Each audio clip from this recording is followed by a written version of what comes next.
네, 안녕하십니까. 지금부터 한국의 소득 분배 현황과 향후 과제를 주제로 토론회를 시작하겠습니다. 안녕하십니까. 대통령 직속 저출산고령사위원회 부위원장 서영수입니다. 오늘 소득주도 성장특별위원회가 한국의 소득 분배 현황과 향후 과제를 주제로 개최하는 정책 토론회에 참석하게 되어 큰 영광입니다. 한 나라의 소득 분배 현황이나 복지 체제가 그 나라의 출생 현상에 미치는 영향에 대한 연구나 논의가 필요하다는 주장이 나오고 있습니다. 안녕하세요. 소득주도 성장특별위원회 위원장을 맡고 있는 김유선입니다. 오늘 토론회는 저희 소득주도 성장특별위원회가 주최하는 마지막 토론회입니다. 그리고 주제는 따라서 한국의 소득 분배 현황과 향후 과제로 정했습니다. 그동안 문재인 정부는 보다 촘촘한 사회 안전망을 구축하고 포용적 복지국가를 실현하고자 나름대로 애써왔습니다. 그 결과 저임금 노동자 비중이 줄고 임금 불평등이 크게 축소되었습니다. 그리고 코로나19로 취약계층이 집중적인 타격을 입자 많은 사람들이 K 양극화를 우려했습니다마는 아직까지는 시장소득 불평등에 큰 변함은 없고 처분 가능 소득 불평등은 크게 개선되었습니다. 한국보건사회연구원의 이태수 원장입니다. 아까 김유선 위원장님 말씀에 언급이 됐습니다만은 오늘이 저도 와서 확인해 보니까 소득주도 성장특별위원회의 외부에 공개되는 마지막 토론회라는 거죠.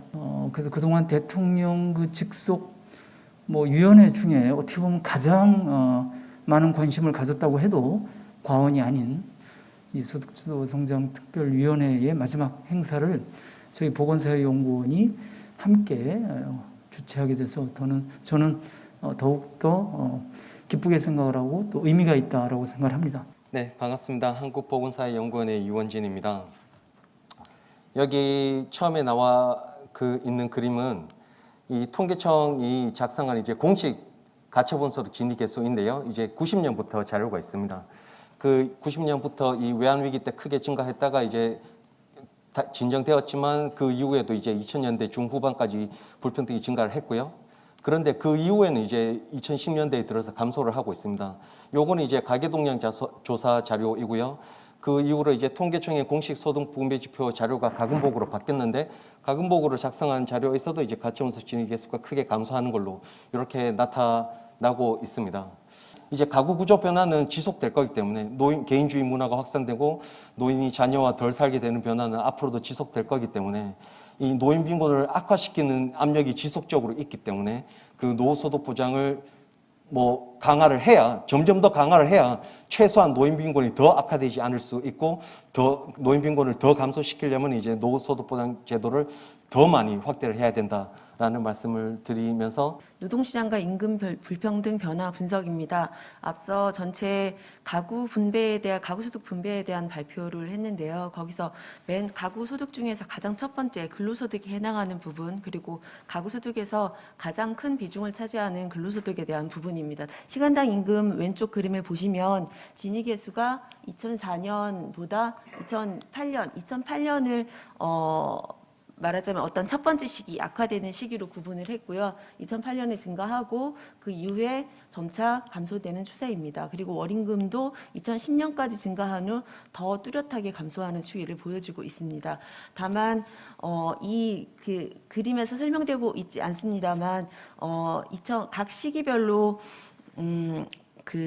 저임금과 중간임금, 고임금층의 연평균 임금 상승률을 비교를 해보면은 글로벌 금융위기까지는 전체 임금 상승률에 비해서 고임금층의 임금 상승률이 굉장히 높습니다. 따라서 이 지금 P90 나누기 P50이라고 하는 중간임금 이상의 계층에서 불평등이 굉장히 빠르게 악화되고 있고 이 분배 악화가 전체의 불평등 악화를 주도하게 됩니다. 오늘 코로나19 이후 소득 분배 변화와 향후 과제에 대해서 발표하게 된 함선유입니다.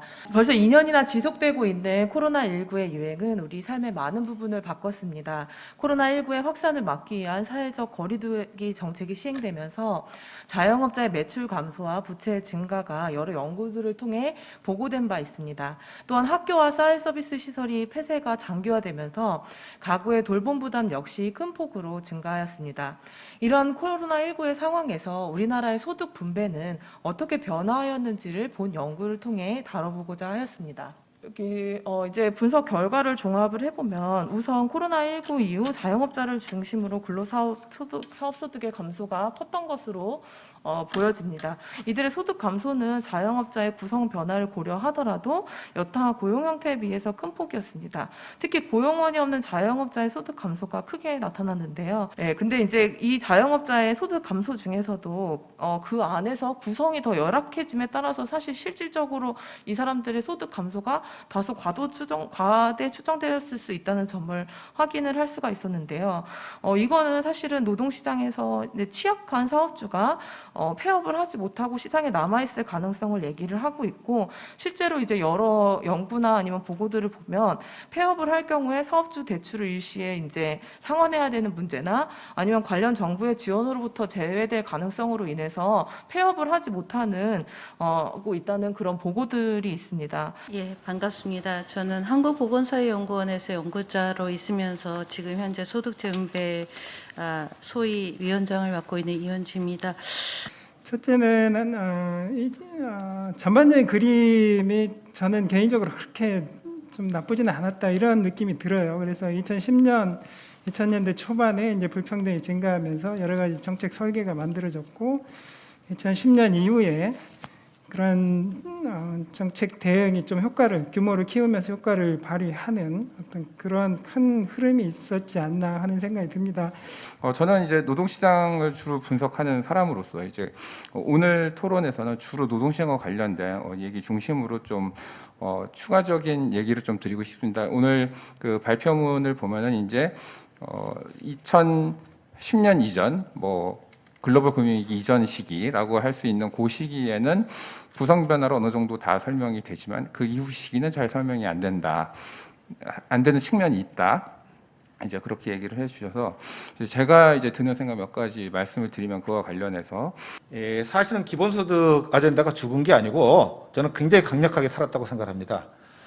심상정 후보도 네거티브 인컴 텍스를 주장을 했고 유승민 후보도 네거티브 인컴 텍스를 주장했고 오세훈 시장의 안심소득 실험이 이제 바로 시작이 되죠. 지금 희망자 모집을 하고 있는데, 그러면은 그다음에 윤석열 당선인의 공약에서도 그 생계급여의 이 근로소득 공제율을 현행 30%에서 50%로 올리겠다는 내용이 들어가 있습니다. 이거는 공통적으로 기초생활보장 생계급여 보충형 소득보장 제도가 가지는 근로요인 저해라든지 등등의 문제에 대해서 공통의 인식을 나타내는 거라고 생각이 듭니다. 우리 사회 전반의 불평등의 인식도 하겠지만 당장에서의 어떤 경제적인 어려움이라든가 차별이라든가 서름이라든가 부러움이라든가 분노 같은 그런 거죠, 그렇죠? 그런데 반면에 이 불평등 인식, 사회 수준에서의 어떤 우리 사회 불평등의 수준에 대한 인식은 좀 더 추상적이고, 그렇죠? 우리 사회 전반적인 모습에 대한 인식과 또 평가와 다른 여러 요인들이 같이 결부가 된 그런 현상이라고 좀 볼 수가 있죠. 정치 성향이라든가 공정성 인식, 그것이 또 이 불평등에 영향을 미칠 수 있고요. 그래서 조금 불평등 인식하고 현실하고 괴리는 좀 어쩔 수 없이 나타나는 거라고 볼 수 있고요. 하지만 중요한 거는 이 객관적 지표보다는 오히려 이런 국민들의 불평등 인식에 상당한 영향을 미쳐요, 그렇죠? 이런 것들이 개인들의 선호라든가 태도에 영향을 미치고 행동에 영향을 미치고 표에도 그렇게 나타나는 거니까 이런 것들을 우리가 좀 주목할 필요가 이제 있는 거죠. 일단 실증 연구쟁이, 왜냐하면 이론적인 얘기랑 실증을 보여주는 거랑은 같은 얘기라도 실증으로 근거를 보여주는 건 다른 얘기거든요. 그래서 좀 더 우리가 좀 실증 기반으로 근거를 기반으로 보여줄 수 있는 데이터들이 좀 다양했으면 좋겠다. 이런 얘기를 좀 하고 싶고요. 그리고 아마 오늘 유정선 교수님 그리고 그 이원재 원장님이십니까? 대표님하고 아마 좀 더 다양한 이제 기본소득이라든지 보편 관련된 우리가 앞으로 지금 바뀌는 구조 속에서, 왜냐하면 여러 형태의 직종 때문에 기존에 있었던 사회보험이 재구시를 못하니까 이제 다른 대안들을 찾고 있잖아요. 맞죠? 그래서 그런 얘기를 많이 해주실 거라 생각합니다. 그 가운데 저도 뭐 기본소득도 좋고요. 지금 있는 제도를 좀 더 개발해서 나간 것도 좋습니다. 반대하는 건 아니고요. 가장 중요한 건 이건 분배 구조를 바꾸는 거다. 이렇게 목표를 설정을 했다면 그냥 완화하는 게 아니고 구조적으로 뭔가 바꾸겠다고 생각했다면 갈등이 당연히 격화할 것이라고 예상을 했어야 한다고 생각합니다. 분배 정치를 했어야 되는 거죠. 그러면 포용이 되고 이익을 볼 분들을 분명하게 이익을 보고 있다는 사실을 알려드리고 그 계층과 함께 싸워야 한다고 생각합니다, 저는. 그러니까 성장을 할 수 있다는 말은 어떻게 보면 굉장히 아름다운 레토릭인데 그게 어떻게 보면 달성될 수 없는 목표고 어떻게 보면 정치적으로는 우리 편이 누군지 알 수 없게 만드는 그런 이 결과가 된 거 아닌가. 좀 그런 면에서 좀 되게 저도 좀 여러 가지 글을 쓰고 그랬던 사람으로서 좀 반성도 되고요. 그렇습니다. 그래서 일단 지금부터 뭔가를 한다고 그러면 어떻게 해야 될까? 소득 분배 강화라는 거는 여전히 국민적 컨센서스고 이어가야 되는 정신이라는 사실을 윤석열 정부에서도 이어가야 된다는 그런 정신이라는 사실을 다양한 여기서 다 같이 글을 쓰시고 공론장에서 오피니언 리더로 활동하고 계시는 분들이기 때문에 다양한 경로를 통해서 이야기해야 된다고 생각합니다.